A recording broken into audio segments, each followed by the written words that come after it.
Elke jaar stel die opstellers van die bekende woordeboek, die Oxford Dictionary, die woord van die jaar bekend. Verlede jaar volgens hulle was daar die woord waarin daar die grootste belangstelling was, die woord post-truth. Post-truth, 'n woord wat daarop dui dat die mens homself nou oorgegee het aan 'n werklikheid dat daar geen waarheid meer is nie. Is daar nog 'n absolute waarheid?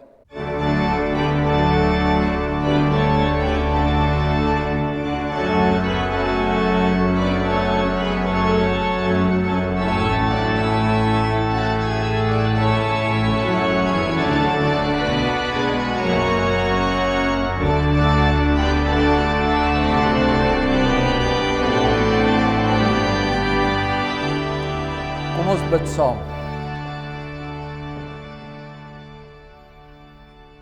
Driemaal heilige God, Vader, Seun en Heilige Gees, ons Here Jesus Christus is die weg en die waarheid en die lewe en hy het vir ons die weg gewys. Hy het deur sy wonderlike liefde en genade en deur sy Heilige Gees het hy vir ons die deur na die Vaderhuis oopgemaak. Deur sy wonderlike liefde en genade die voorhangsel in die tempel geskeur en ons mag die allerheiligste betree. En wat 'n wonder is dit nie. Wat 'n wonder is dit nie dat ons wat ook in die verdwaasheid van ons eie gemoed gewandel het, ons wat loop in hierdie wêreldse paaie, dat U deur die Heilige Gees ons uiteindelik gelei het op die regte pad. Soos 'n herder sy skape bymekaar maak, het ons in Psalm 100 gesing. Ons dank U vir daardie weg. En ons dank U dat ons in die waarheid kan wandel en dat ons kan vashou in tussen hierdie krom en verdraaide geslag aan die beloftes wat van ons Here Jesus Christus afkom. Ten spyte daarvan dat ons lewens nog steeds vol sonde is. Ten spyte daarvan dat ons die kwaad doen wat ons nie wil doen nie en dat die goeie wat ons moet doen, dit doen ons nie. Ons hou vas aan daardie belofte van ons Here Jesus Christus, dat hy ons sal verlos van hierdie sondige liggaam. En nou bid ons Hemelse Vader, ons wat in die weg en in die waarheid wandel, dat ons, wanneer ons nou gekonfronteer sal word met die waarheid uit die woord uit, dat ons daardie waarheid sal erken. En ons Verlosser, ons Here Jesus Christus, ons enigste middelaar, die Koning, dat ons hom sal erken. En dat al die stemme van die wêreld en al die stemme rondom ons, dat dit stil sal word en ons slegs sal luister na die stem van U Seun Jesus Christus, deur wie ons sonde vergewe is. Amen.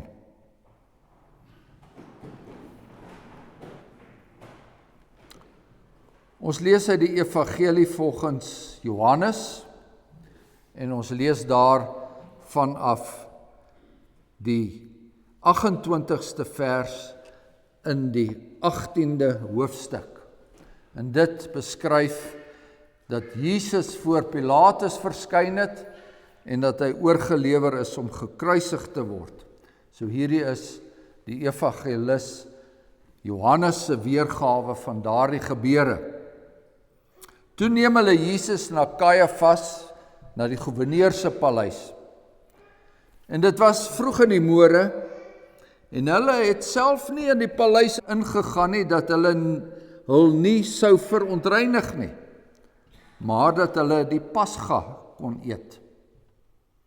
En Pilatus het na hulle uitgekom en gesê, watter beskuldiging bring julle teen hierdie man in? Hulle antwoord en sê vir hom, as hy geen kwaaddoener was nie, sou ons hom nie aan U oorgelewer het nie.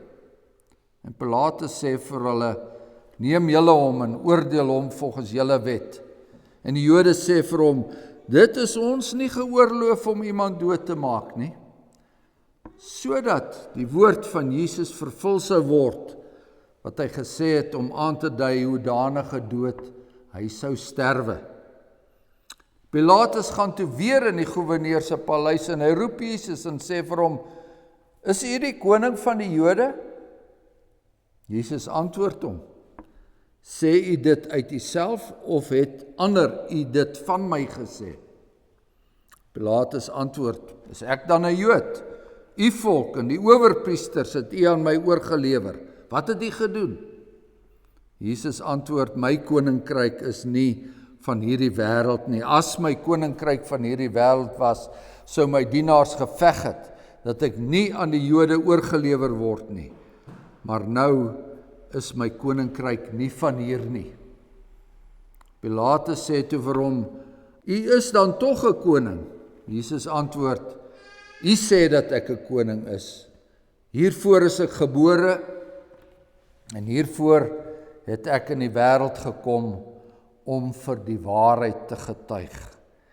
Elkeen wat uit die waarheid is, luister na my stem. Pilatus sê vir hom, wat is waarheid? En toe hy dit gesê het, gaan hy weer uit na die Jode en sê vir hulle, ek vind geen skuld in hom nie. Maar julle het 'n gewoonte dat ek vir julle op die Pasga iemand moet loslaat. Wil julle dan hê dat ek vir julle die koning van die Jode moet loslaat? Toe skreeu hulle almal weer en sê, nie vir hom nie, maar Barabbas. En Barabbas was 'n rower. Toe neem Pilatus dan vir Jesus en laat hom gesel. En die soldate het 'n kroon van dorings gevleg en dit op sy hoof gesit en 'n purperkleed om hom gewerp. En gesê, wees gegroet, koning van die Jode, en hulle het hom in die aangesig geslaan.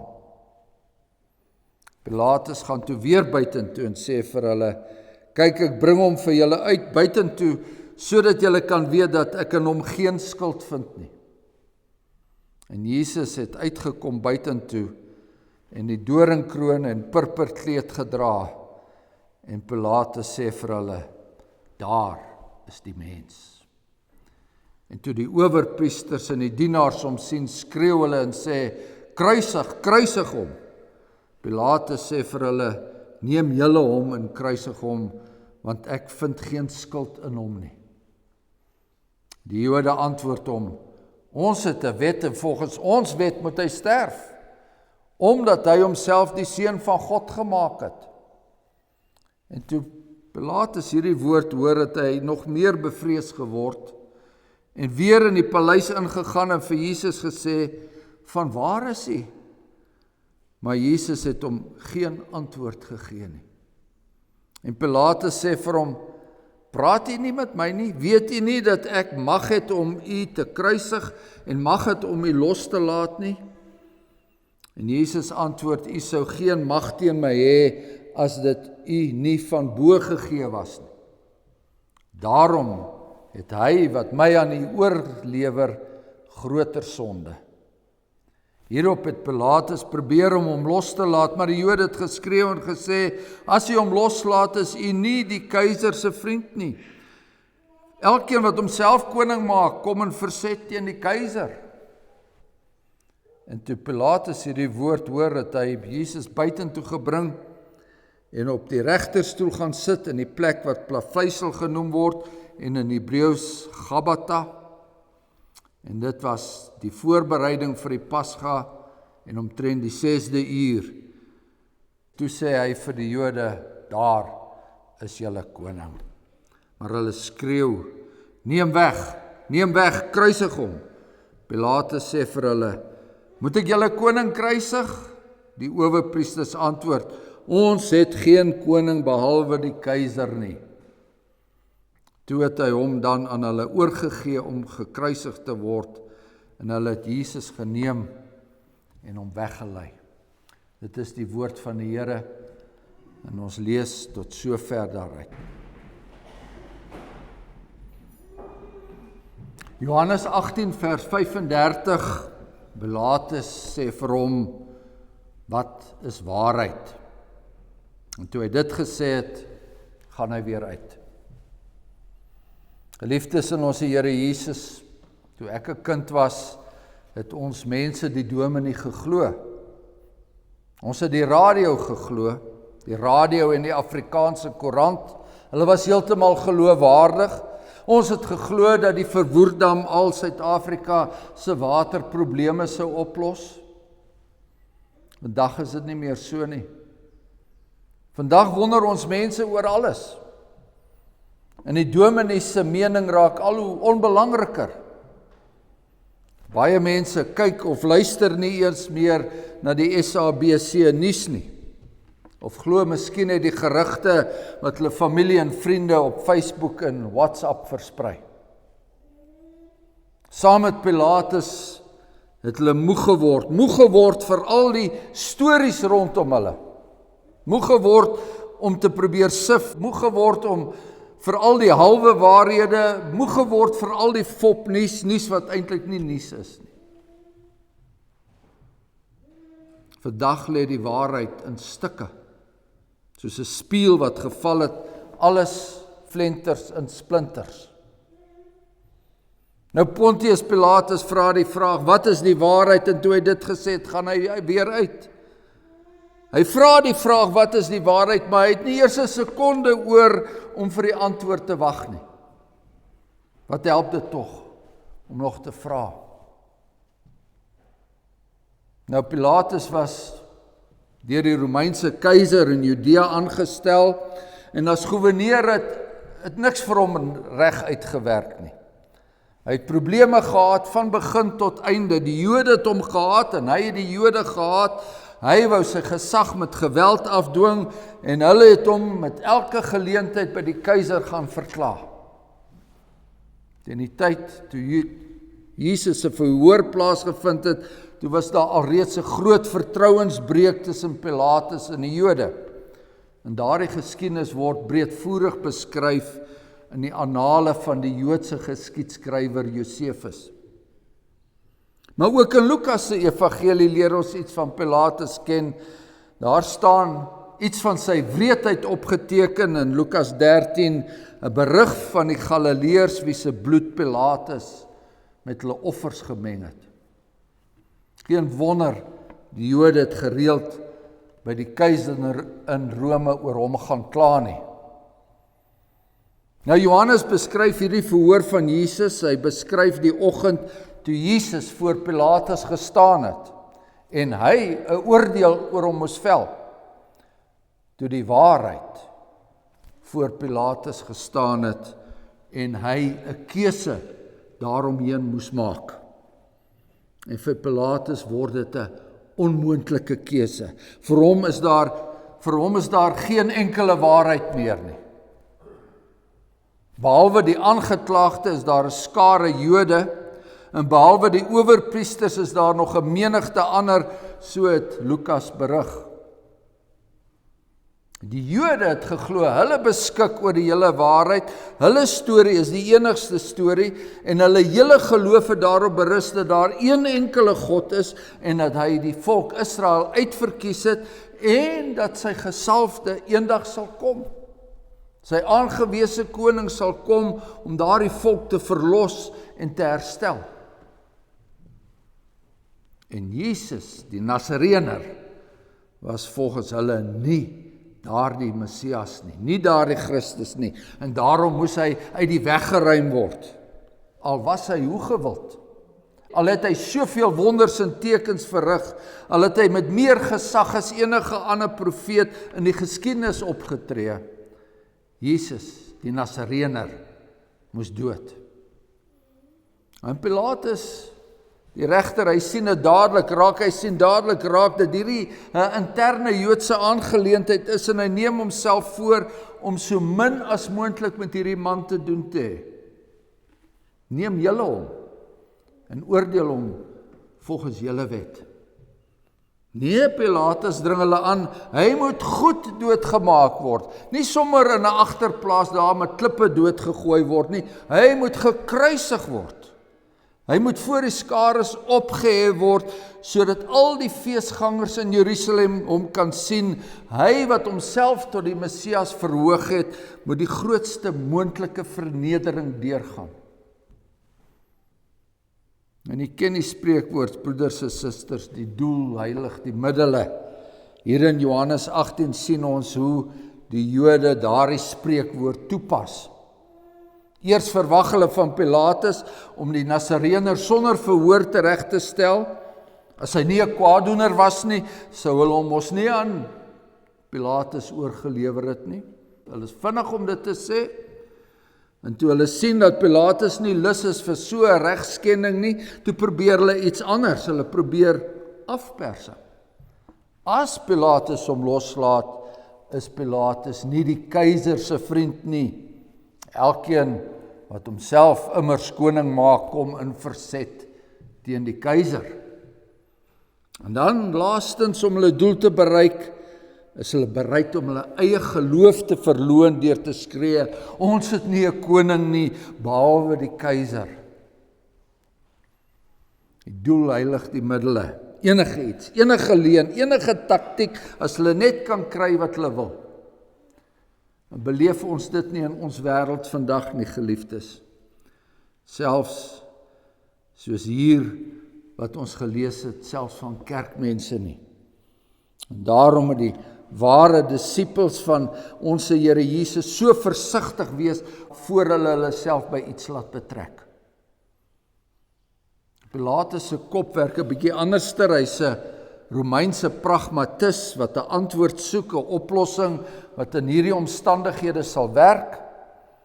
In die ander evangelies lees ons dat hy probeer het om Herodes, die vuurvors, by hierdie verhoor te betrek, en dit het ook nie gewerk nie. Miskien so het hy geredeneer, as hy die volk 'n geleentheid gee om te kies, dan sal hulle die regte keuse maak. Kom ons hou 'n verkiesing, is sy voorstel. Hy stel vir Jesus as kandidaat en hy stel Barabbas, die grootste skerminkel, teenoor hom, en die volk sal mos weet vir wie om te stem. Glo jy ook, broeders en susters, dat vrye en regverdige verkiesings die wêreldse probleme gaan oplos? Glo jy ook dat daar genoeg gesonde verstand in die mensdom is, dat die skobbejakke outomaties uitgeken sal word? Ons het 'n nuwe woord in die wêreld vandag, populisme. En dit kom daarop neer dat mense al hoe meer kortsigtig stem, dat mense al hoe makliker onder die invloed van demagoë kom, en dat emosies hulle dryfveer is. Jy weet, populisme is niks nuut nie. Op die dag van Jesus se verhoor was dit definitief daar. Gee ons Barabbas, skreeu hulle. Neem die ander een weg, neem weg, kruisig hom. Tydens die Franse revolusie is daar gesê, deur die stem van die volk, hoor ons die stem van God. Dis nie waar nie. Ons hoor wel die stem van 'n God, maar dis nie die God wat ons vandag hier in ons skrifgedeelte voor ons het nie. Die stem van die massas is die stem van 'n ander God, of sal ek eerder sê, die stem van ander gode, want eendag sal sy stem dit sê, en die volgende dag sal sy stem dat sê. So is die mens se gevoelens loop. Nee, die waarheid lê in stukke, soos 'n spieël wat geval het, en oral lê die splinters in die perspektiewe en die persepsies. Nog 'n stukkie flenter waarheid waarmee Pilatus die oggend moes werk, is sy eie soldate, sy eie verveelde soldate, wat ook darm 'n bietjie sports moes hê, wat ook darm 'n geleentheid moes kry om iemand goed te voeter, en dan nog verder te verneder. Die soldate het 'n kroon van dorings gevleg en dit op sy hoof gesit en 'n purperkleed oor hom gewerp en gesê, wees gegroet, o koning van die Jode, en hulle het hom in die aangesig geslaan. Die laagste van die laas Die heel onderste van die onderstes moet daarom ook van tyd tot tyd voel hoe dit is om iemand anders in die stof te vertrap, om iemand anders te klap dat die bloed spat. Geliefdes, ek wil nie verder hieroor uitwy nie, maar ek skrik as ek sien en lees hoe bloeddorstig ons mense op die sosiale media is. Hoe graag hulle die geleentheid sal aangryp om iemand anders goed uit te sort. Ons keer terug na Pilatus en Jesus die Nasareëner. Ons kan ons die toneel voorstel, die goewerneur in sy regterstoel daar op sy satijnkussings, in die wit gewaad van sy amp, voor hom staan die Galileër, die timmerman daar uit die gopse van Nasaret, vuil en verweer, rondom sy oë die donker kringe van 'n nag sonder slaap met sy vernielde gesig, waar die Jode hom al reeds begin klop het, die bloedvlekke op sy klere. Kan hierdie die koning van die Jode wees? Is u die koning van die Jode? Dis Pilatus se vraag. Dit lyk asof die gedagte Pilatus amuseer. Inderdaad, word daar later 'n groot grap daarvan gemaak. Vir Jesus weer is sy koningskap 'n feit, 'n voldwonge feit, 'n absolute waarheid. En daarom vra hy vir Pilatus, sê u dit uit u self of het 'n ander u dit van my gesê? Kom die inligting wat jy het uit jouself, uit die Heilige Gees wat in jou werk, of is dit maar nog net een van die stories wat die ronde doen? Want vlees en bloed kan dit immers nie aan ons openbaar nie, geliefdes. Net die Vader in die hemel kan. Trouwens, alles rondom hierdie koning en sy koninkryk is, dit kom van elders, dit kom nie van hierdie aarde nie. Is hy dan tog wel 'n koning, wil Pilatus toe weet? U sê dit, dat ek 'n koning is, antwoord Jesus. En hierdie koning bestaan uit alle ewigheid. En vir sy koms is hy na hierdie wêreld toe gebring. Hy is die koning Pilatus. Nie net die koning van die Jode nie, maar die wêreldse koning. Die wêreldse Messias. In sy heerskappy het gekom. Dis hoe die waarheid lyk, hoogedele goewerneur. Hierdie koning het gekom om vir die waarheid te getuig. Maar nie almal sal na sy stem luister nie. Jy moet self uit die waarheid wees. Jy moet self aan die waarheid behoort voordat jy sy stem sal hoor. Elders in die evangelie volgens Johannes sê die Here Jesus vir Nikodemus, niemand sal die koninkryk van God kan sien tensy hy of sy self weer gebore word nie. En vir 'n oomblik, broeders en susters, skitter die waarheid voor Pilatus. Nie net 'n fragment van die waarheid nie, nie net 'n stukkie van daardie gebreekte spieël nie, maar die hele spieël. Maar vir die regter Pontius Pilatus is dit maar net nog iets wat hy moet weeg en oorweeg. U sien, daar is sy posisie. Daar is die keiser van Rome, daar is sy soldate, daar is die volk, daar is die owerpriesters en die Jode, en elkeen het 'n storie en daar soveel kante van die saak. Wat is tog die waarheid, sê hy toe? En toe hy dit gesê het, gaan hy weer uit na die Jode. Vir 'n oomblik het die regter die geleentheid gehad om homself in die spieël te sien. En te sien dat hy self in die beskuldigde bank staan. Dat hy self arm en ellendig is. Dat hy self verdien om tot 'n paparysel geslaan te word. Dat hy self verdien om naak in die son aan 'n kruis te hang.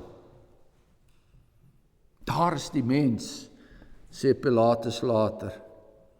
En inderdaad, daar is elkeen van ons in ons eie sonde toestand mooi, duidelik sigbaar in 'n helder spieël. Dis die waarheid, broeders en susters. Dis die waarheid. En as jy dit eers gesien het, mag jy dit nie vir 'n oomblik vergeet nie. Daar is een perspektief wat jy nie mag ignoreer nie. Dis die een persepsie wat jou dag vir dag moet bybly. En daarom moes Jesus verhoog word, dat hy goed gesien word en goed verstaan word. Soveel nie, soveel gerugte, soveel beelde, is daar nog so iets soos die waarheid. En daarom skryf die apostel Paulus dat hy niks anders onder die Korintiërs sou wou weet as Jesus Christus nie en hom as die gekruisigde. Niks anders nie. En dis ook ons boodskap in hierdie wêreld, hierdie mensdom rondom ons, wat nie weet herwaarts of derwaarts nie, dis ook ons boodskap aan ons eie mense, wat wandel in die verdwaasdheid van hulle eie gemoed, soos die apostel Paulus die heidendom in sy brief aan die Efesiërs beskryf. Hulle wandel in die verdwaasdheid van hulle eie gemoed. Mense glo deesdae al hoe meer net dit wat hulle ervaar. Hulle hele lewe bestaan uit 'n reeks ervaringsbesluite. Sal ek hierdie like-knoppie druk op hierdie Facebook-plasing, soveel besluite, soveel menings, soveel moontlikhede, soveel persepsies, soveel konings, soveel kandidate, soveel nuus, soveel gerugte, soveel beelde, is daar nog so iets soos die waarheid.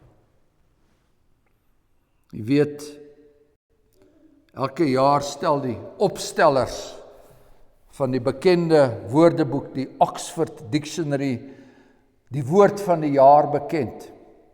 Verlede jaar volgens hulle was die woord waarin daar die grootste belangstelling was, die woord post-truth. Post-truth, 'n woord wat daarop dui dat die mens homself nou oorgegee het aan 'n werklikheid dat daar geen waarheid meer is nie. Is daar nog 'n absolute waarheid? Die weg en die waarheid en die lewe het vanoggend voor ons gestaan. Broeders en susters, mag hy in u lewe die enigste waarheid wees. Amen. Kom, laat ons dank.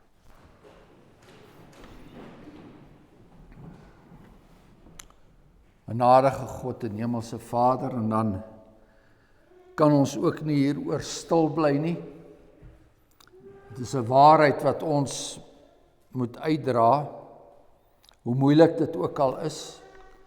Dit is 'n waarheid wat ons moet uitdra en dan terselfdertyd bereid wees om die smaad van Christus te verduur, moet uitdra wanneer ons in hierdie tyd en in hierdie land, in hierdie omstandighede, in hierdie wêreld ook ons plek moet volstaan. Daar onder ons vriende, daar onder ons eie familie, ja, selfs binne ons eie kerkverband, moet ons bereid wees om hierdie waarheid uit te dra. En ons bid dat U vir ons, soos die vroeë kerk, die vrymoedigheid sal gee om dit te doen. Dat die Heilige Gees kragtig in ons midde sal werk. Want ons mense gaan verlore.